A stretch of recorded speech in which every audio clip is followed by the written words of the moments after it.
Hey everyone, it's Jeanette Goldstein, otherwise known as Vasquez from Alien, People's Foster Mother from Cheek 2, other films where I kill or be killed.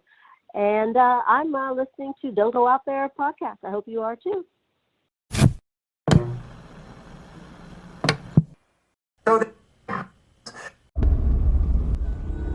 They've conquered the big screen. Now, get ready for the spin-off sure to send chills down your spine. It's Nico, Brian, Mike, and Dustin in Don't Go Out There, the series. Welcome back, everybody, to DGOT, the series. We really appreciate y'all listening. We hope y'all have been enjoying these series reviews. I know we have. It's been a lot of fun. Just want to give a quick shout out to our website, don'tgoouthere.com. Everything about our podcast is on the website. All of our episodes and interviews, if you want to check those out. We've done some incredible interviews in the past. Go check them out there in a specific tab by themselves so you don't have to scroll through hundreds of episodes on Apple or Spotify, etc. We also have our store if you want to grab a shirt, a mouse pad, a hat, all that good stuff. We'd love to see your pictures, rep your favorite podcast. And Shan's Etsy page is also attached if you want to grab a tumbler. All of our social media links are on there as well. Facebook, Twitter, Instagram, YouTube, TikTok. Like us, subscribe us, follow us, all that good stuff. And the last thing I want to shout out on our website is our Patreon. We call it Blood Donors. We have the traditional monthly reoccurring kind. If you want to support us, help us pay the bills, as we say. Or if there's a movie you want us to review, that option is available as well. Just check out our website, don'tgoouthere.com. Also, if you haven't noticed, we've recently joined the Believe Network, so there's some ads on our program now. But if you want ad-free content, go check us out on Blood Donors. The ad-free episodes will be available there. We appreciate your support. We continue on with Alien Earth, Episode 7, Emergence. I'll just give my quick thoughts. I thought the episode was just okay. I mean, I don't know. This series is just losing its steam for me as it keeps going on. But I'll jump into it when I get into my breakdown of the scene by scene. I'll go ahead and just kind of share my thoughts. I thought they were two decent episodes. I actually liked the last episode a lot more than what I'm seeing online, and I think probably a lot more than you guys are going to like it. But I thought that, I've been very critical of shows that could have been movies. This could have been a movie. And I've been very critical about, this stupid cliffhanger just to have an excuse for season 2, give us something to look forward to in season 2. This one worked for whatever reason. Like I'm actually curious the direction we're going to go in season 2 because of how season 1 ended. So overall, I like these 2 episodes just fine. I think they're right on par with the rest of the season, which has been pretty good for me. What about you, Brian? Yeah, I'm glad we did them like this, honestly, at one, because it was better as one big episode, basically. So, I mean, they were only, 45 minutes each? Maybe that's counting the credits, too. So, to me, I'm glad we're doing them both at the same time. Although, I'm not really satisfied because of the fact that we didn't get any conclusion to anything. I mean, I felt like nothing got concluded, at all. All we did was progress the story a little bit, which may be fine whenever we get season 2, whenever they do finish this series and we go back and watch it all and be like, oh shit, this is really well done, like Walking Dead does. But, I don't know. Both of these episodes in particular were very well done. I think the show was very well done. I guess watching this live, not binging it, not being able to put in 14 seasons in 2 weeks like I have a couple of other shows that we've done. I'm just not really, satisfied. Or 37 years of wrestling. There you go. But yeah, obviously they were very well done. It's gonna get a high score from me. I just wanted some sort of conclusion to something. Completely fair, I get it. And for those listeners that don't know what I was talking about just now, Brian, everyone give it up for Brian. Give him a round of applause. I made him a list of the essential wrestling pay-per-views to watch from WWF/WWE, ECW, and WCW starting in 1986. And he's caught up basically to you're in 2025 now, right? Or right there at it? Yes. I think I know I've got Survivor Series left and then I hit 2025. Yeah. We're talking hundreds of pay-per-views that he's watched over the past few months. So give it up to Brian. Anyway, anyone else have any more open thoughts before we get going in the scene by scene? Oh, let's do it. Let's get it. All right. Aliens 7, Episode 7, Emergence. We pick up where we left off last episode. It slightly now has Arthur's incapacitated, hugger-attached body in his room. Smee enters the room and Slightly did such a fantastic job of hiding it that he sees it immediately. Slightly explains the situation and convinces him to help take the body to the beach where he plans to deliver the body tomorrow. We cut to Kirsch as he evaluates the carnage in the lab and watches security recontain the fly and attempt to clean up the lab. When cleared, BK joins Kirsch and he instructs BK to watch the tape as it's no accident. They pull up the tape and see how the eyeball alien sheep hybrid, the Oculus thing, caused the situation when they're joined by Wendy. She's disgusted by the company trying to cover up Isaac's death as an accident, and as she leaves, she shows how she's able to communicate with the xenomorph, and we end this set of scenes with BK realizing what is going on here and says, "Oh shit, where are the others when we have to get them before she does?" What'd you think, Nico? Yeah, the thought of having a face hugger on me horrifies me and sends chills down my spine. Valid reaction by Smee. I'd be horrified seeing someone with a face hugger attached as well. Smee caves way too fast into helping with Slightly. There ain't no way. Nice scene of tension as Kirsch walks the room, seeing the aliens with the alarm going off. Ooh. I still hate Boy Cavalier's face, and I hate that he's called Boy. I don't know, just can't stand him. I thought it was a decent opening, I guess, but just not much to take notes on. Just a lot of dialogue. All right, just a heads up. I don't have much on this set of scenes, just 3 bullet points, matter of fact, so I'll be throwing back to you shortly, Brian. But I thought the opening was the right call because I was very intrigued how that would play out. And I laughed when he put the water bottle in Arthur's mouth. And I thought there was some good tension once Smee showed up. I thought that was very well done. And I don't know why, but I also laughed out loud when the cleanup crew swept the fly up in a dustpan. That was hilarious. What happened to Isaac? Science. That made me laugh too. A lot of unintentional comedy so far in this one. I can't hear the word science as like a standalone sentence without thinking of Jesse Pinkman. And Science, bitch. I wanted him to say science, bitch. Like, that would have been so funny. But anyway, I thought it was a solid open. All right. This second set of scenes here. We open up with Hermit entering Marcy's room where he tells her that they can't be tracked anymore, and she convinces Nibs to join her and Joe in escaping the island. On her way out, Wendy hacks into the system and releases the grown xenomorph from the lab and asks Curly not to rat them out. We see flashes as the xenomorph quickly dispatches of the scientists. When we come back from a commercial break on Hulu, we join Dame Sylvia, who is barged in on by BK. What if she had been naked, man? I mean, damn. Anyway, and he tells her what Arthur did and accuses her of being part of it when they're interrupted by the alarms in the lab. We cut to Slightly and Smee trying to smuggle Arthur's body out when Kirsch catches them, and to their surprise, he actually helps them take a faster route to the beach. It's kind of reminded me a little bit of Weekend at Bernie's, the way that they were walking them around. I don't know. Outside of the facility, Wendy, Nibs, and Herbert find the human graves of the children, and Wendy starts to have some flashbacks of when she was human and the transference. What do you think, Nico? I do enjoy seeing Cavalier stressed out. He deserves it. Some drama popping off, and I laughed at Kirsch's nonchalant way of saying yes, sir, when told to be useful by Cavalier. Interesting scene of the gang seeing their tombstones of their former kid selves. I did like that. See, I just thought still not much to take notes on, in my opinion. Just, I don't know, just dialogue and a little bit of story progression. Yeah, I thought Nibs saying no one's messing with her insides is wild, considering that not long ago she thought she was pregnant. Like, isn't that how girls get pregnant? Someone messes with their insides? Anyway, Curly was less than convincing with her promise. Gotta believe she's going to snitch as soon as she leaves. Like, I just knew she was going to. Wendy freeing the xenomorph was diabolical.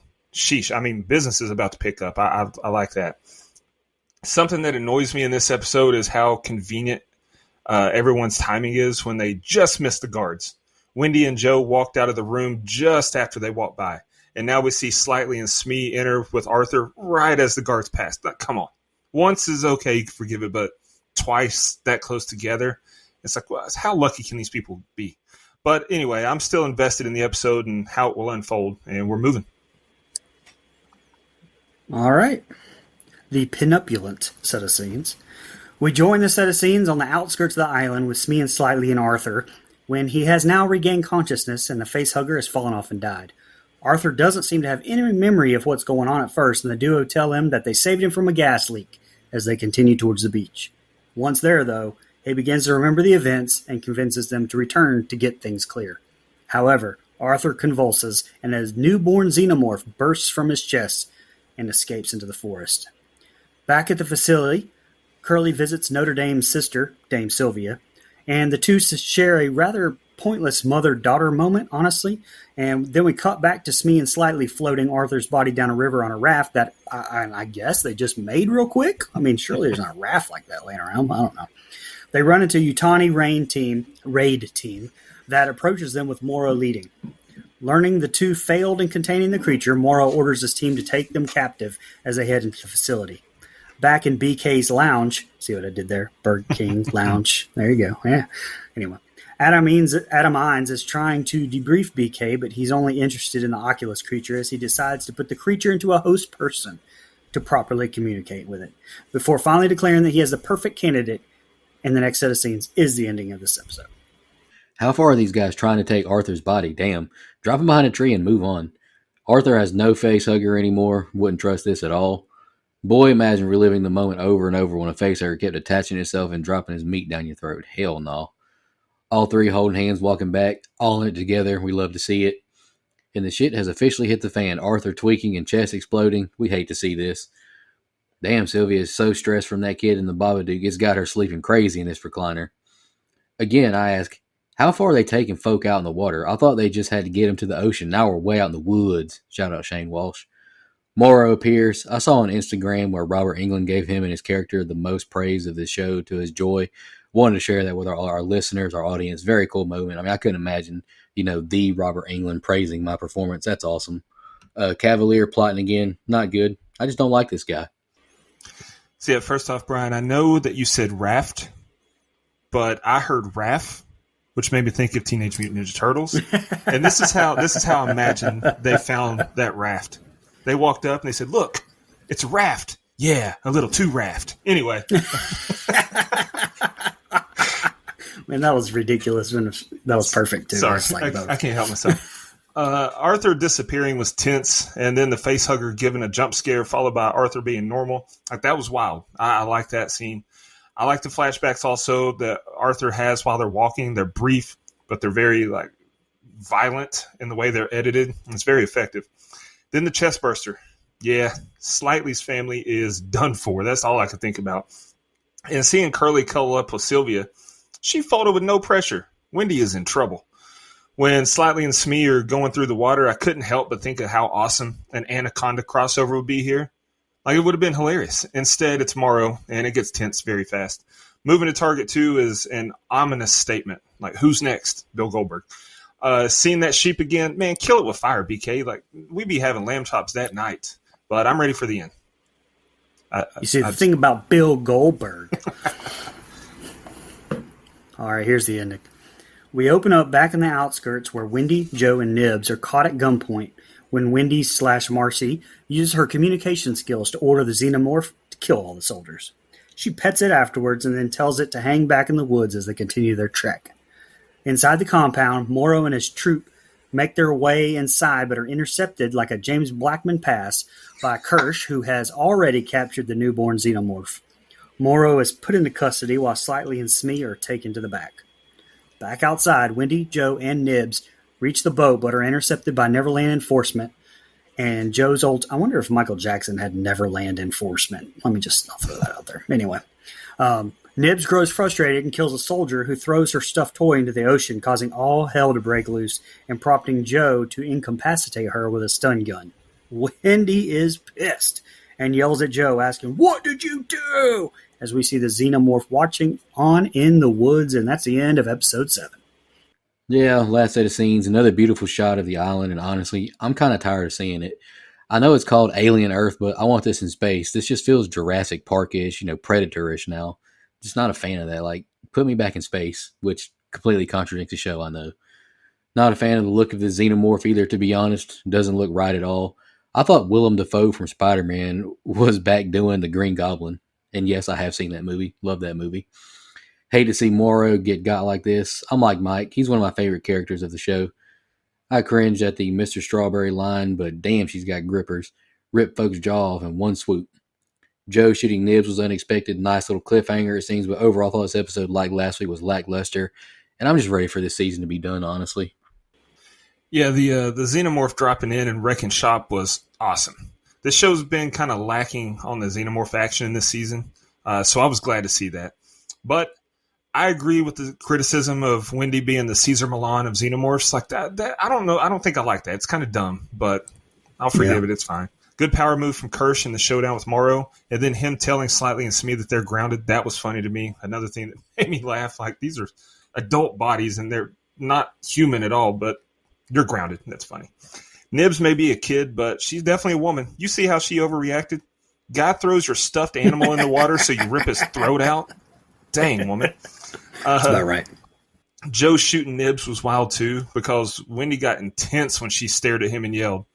I'm excited to see how that plays out in the finale. And, this wasn't my favorite episode, but it was decent. It had some good stuff. A lot of laughs. I gave it a 7.5. All right. You guys have any trivia or anything before we head on to the finale? I do not. All right. All right, guys. Well, here it is. The finale of Season 1 of Alien Earth, Episode 8, The Real Monsters. We open up showing Arthur's body on the beach with the xenomorph presumably sensing the birth of the little baby xenomorph, and then begins stalking. We cut to Dame visiting the graves we saw last episode as the xenomorph emerges from the bushes, but before he can kill her, the troops intervene and run it off. Go on, get out of here! I think that's what they did. We get an update from Adam Eanes telling us that the hybrids are in a holding cell, while Joe and Morrow are separately imprisoned. Eanes, is it Eanes or Eanes? I think it's Eanes. I think it's Eanes, too. Eanes urges BK to leave the island, but he has other plans. And in the holding cell, Wendy convinces the Lost Boys that they should be the ones to be afraid of, and uses her synthetic body's neural connection to the Prodigy network to shut down the facility's power, and uses the screens in a room to haunt Dame. We cut to Joe and Morrow in their cell, and Morrow uses Joe's new lung to inform him that there will be a price for that, and everything doesn't even begin to cover it. What do you think about that? Yeah, left Arthur for the crabs to eat him. That's tough, but what is this other monstrosity that just walked past?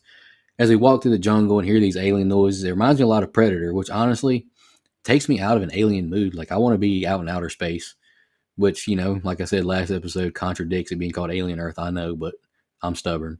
Captain Obvious statement telling Dame it's not safe when she almost gets got by an alien.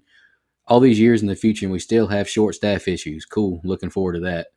Boy Cavalier is a trillionaire, and the way he checks on a crashing computer is clicking the spacebar repeatedly. Unreal. How dumb can you be and still be a trillionaire? I can't believe it.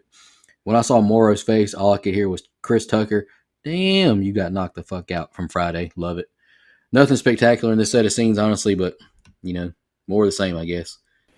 I thought, there's a pretty banging recap in the intro here. Like, there was a lot of action. We've been getting these awesome recaps spliced in with the title card, and we've both said how much we like those, Brian, and Nico and Mike have said it too, but this one, it's a lot of action, and that's what you want out of Alien, so I like that.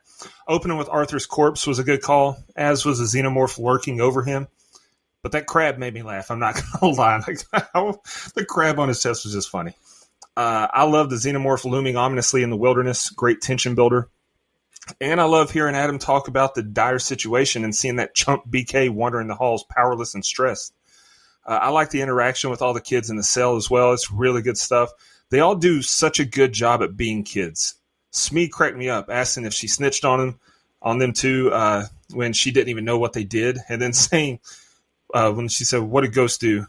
Haunt houses. Like, that's just, Smee's my favorite, I've realized. Like, he's funny. I also loved Kirsch talking to BK like the immature moron he is. And then, man, Morrow got jacked up. Great work on his makeup. I thought he really looked like he got rocked a few good times. I thought this was a solid open. Absolutely. All right, here we go. We cut to Hermit's old team casing the facility when the elevator opens up and Wendy is shown to be fucking with them, making them think it's going to explode with them inside it. We see her open Joe and Moro's cell, allowing them to escape as Joe leaves to save as many people as he can, and Moro tells him he better save the children because he's going to burn the entire place to the ground. Meanwhile, in the lab, Moro attacks Kirsch, and despite being badly damaged in the fight, Kirsch manages to choke Moro unconscious. We then cut to Cavalier visiting the hybrids with a security guard, informing them that they are his property and the key to human immortality. He states his belief that he will one day rule the world, and tells them when he was 6 he created his first synthetic human to help free him from his abusive father, leading to the synth becoming a replacement father figure. Nibs attacks the security guard and kills him, prompting Cavalier to flee. Wendy gives orders to everyone to separate to evacuate the facility, with Joe and Nibs going after Dame Sylvia, and closes with instructions that no one touches her brother, and the next set of scenes is the ending. Yeah, just a heads up. I don't have a lot for this set of scenes. Moro continues to make things happen. How was he able to punch that door open? Moro and Kirsch fight is fun. Whatever this white liquid is all over Kirsch, I thought it looked disgusting. And the last thing I got is these synth kids are loose and looking for vengeance. Let's go. I was actually kind of excited for that. All the synth kids out on the prowl. Yeah, I love the cuts back and forth between the team and their hectic situation and Smee just being a kid. Like, that's really good juxtaposed scenes next to each other. Business picks up when Morrow gets free. It's another moving part. As if the aliens weren't enough of a threat, now he's going to burn this motherfucker down, Pookie. And he doesn't waste any time. Straight to Kirsch. Great snapmare through the table. But talk about fumbling the bag. How did he lose that fight? Good God, man. BK sounds like me when he goes to visit the kids. She says, "You said I was your favorite." And he says, "Did I? That doesn't sound like me." Listen, I've had that exact interaction with women before, so I get it. Wendy telling BK to run the way that way she did, that was a deranged way she said it. I liked it. That made me feel kind of funny, like when we used to climb the rope in gym class. Shout out to Wayne's World. But yeah, I'm ready for the season-ending set of scenes here. All right, and here it is. We cut back to Joe finding a stuffed animal, and Adam Ines lures him to the room we saw earlier containing the Oculus. Not the mirror from the movie Oculus, but the alien. Just explaining that. We cut to the lab where Slightly and Smee find Kirsch and Morrow, tying up Kirsch and knocking Morrow unconscious yet again. Back in Kirsch's room, Ines has locked him inside with the creature. The Oculus leaves the sheep's body and tries to attach itself to Joe, who proves to make pretty incompetent fighting decisions defending himself and avoiding the creature. Thankfully, Wendy intervenes. Dude, come on. Ines subdues them both at first, revealing himself to be Cavalier's first synth. But Wendy manages to freeze him, just like Zach Morris did on Saved by the Bell, as Wendy and Joe continue to waste time arguing about what their real purpose is. The two find Cavalier trying to escape the facility. When security arrives, Wendy calls a xenomorph who fucks up everybody. At the same time, Joe's fellow soldiers arrive in the lab but are attacked by the plant pod thing, which consumes Siberian and causes her to shoot the lab up while being eaten. Back on the beach with Arthur, where we started this episode, the Oculus possesses his corpse. We then see Weyland-Yutani's ships entering the airspace, and inside, with security dead, Wendy, Joe, and the Lost Boys have imprisoned Cavalier, Kirsch, Dame, Ines, and Morrow in the cell. Wendy mocks Cavalier's fascination with Peter Pan, deeming him a grown man. I kept waiting for her to call him Captain Hook, but she never did. But regardless, with the two xenomorphs under her control, Wendy declares, "Now we rule." And the season comes to a close. Last set of scenes for Alien Earth. Let's go. Nibs with a shit-eating grin pulling up on Dame Sylvia. I like that. Joe led into a room to fight the eyeball sheep. We hate to see it, pun intended. Jumping into that pod was probably the right call, but it could have gotten ugly real fast. The effects on this thing attacking him look great, though. An eternity of, "Are we there yet?" I laughed at that line, to be honest. Wendy must have the click remote installed in her from the movie Click, and yes, I have seen it.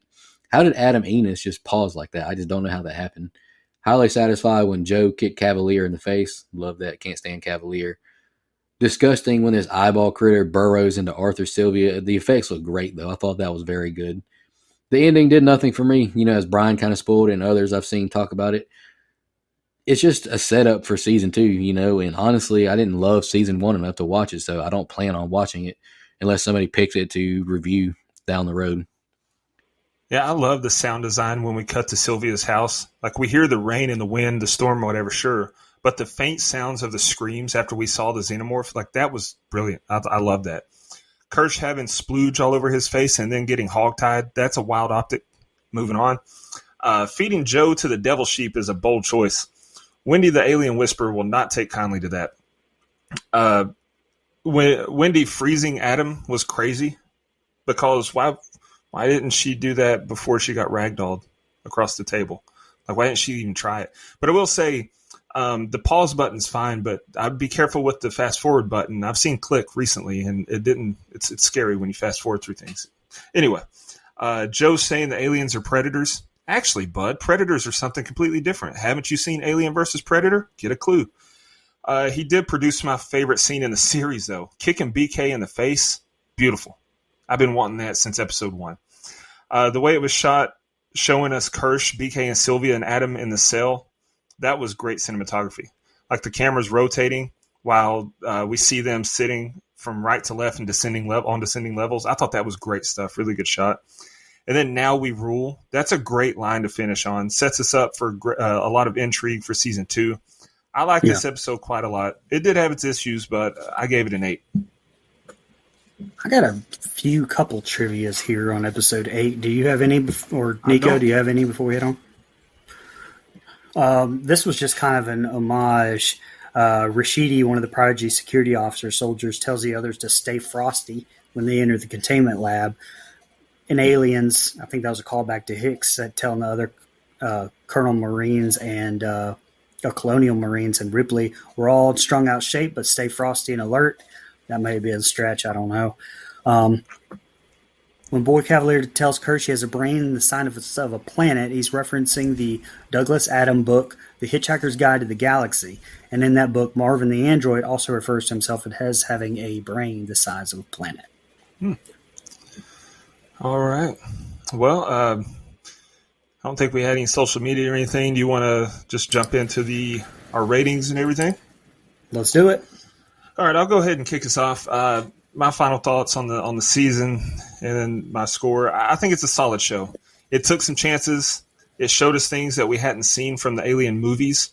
While I'll give it credit for that, but this could have just been a movie.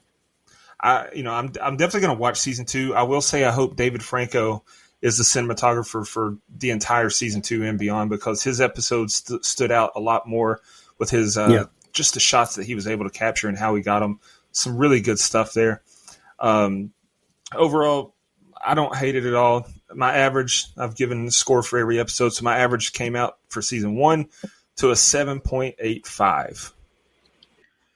Yeah, my final overall rating, I gave the series a 6. Like, I'm glad we did it. I'm glad we covered it. It seemed like there was a lot of, hype for it, which, I can always appreciate the fans, people wanting to watch it, but it just didn't set me on fire. I just thought it was okay, and I don't plan on watching season 2 unless we pick it to review. So I gave the series a 6.